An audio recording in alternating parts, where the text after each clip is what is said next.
क्या आपको पता है कि इंटरनेट पे जो कुछ भी हम सर्च करते हैं वो मेनली सिर्फ 4 to 5% ही होता है पूरे इंटरनेट का।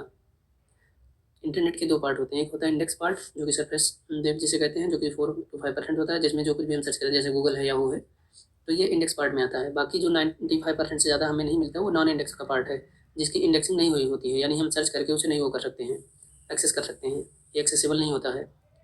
नॉन इंडेक्स पार्ट में दो पार्ट होते हैं, एक होता है कि डीप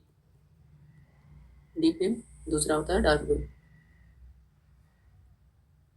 डीप वेब मेनली 90 से 95% जो मेन पार्ट होता है यही होता है डीप वेब, जो कि जिसमें बहुत सारे वो होते हैं, जैसे पर्सनल डाटा हो गया, ईमेल हो गया, किसी कंपनी की पर्सनल जो इन्फॉर्मेशन है वो हो गए, मेडिकल से रिलेटेड जो भी इन्फॉर्मेशन है, या कोचिंग मटेरियल हो गई, कोचिंग मटेरियल जिनको आप एक्सेस नहीं कर सकते, जब आप पैसा पे करोगे तभी वो कोचिंग वाले आपको मटेरियल प्रोवाइड करवाएंगे। तो ये सब डीप वेब के पार्ट हैं। और डार्क वेब जो होता है वो इलीगल है। इलीगल क्यों? क्योंकि डार्क वेब से ही जितने भी इलीगल एक्टिविटी किए जाते हैं, जैसे साइबर क्राइम है, साइबर क्राइम जो है ये इसी के थ्रू किया जाता है। साइबर क्राइम है उसके जैसे किसी का डाटा, जो मोबाइल हैक करके किसी का डाटा ले लेना, पर्सनल इन्फॉर्मेशन जो है वो ले लेना, ये मेनली इंटरनेट का 1% ही है डार्क वेब। तो डार्क वेब इलीगल है, डीप वेब इलीगल नहीं है। हाँ,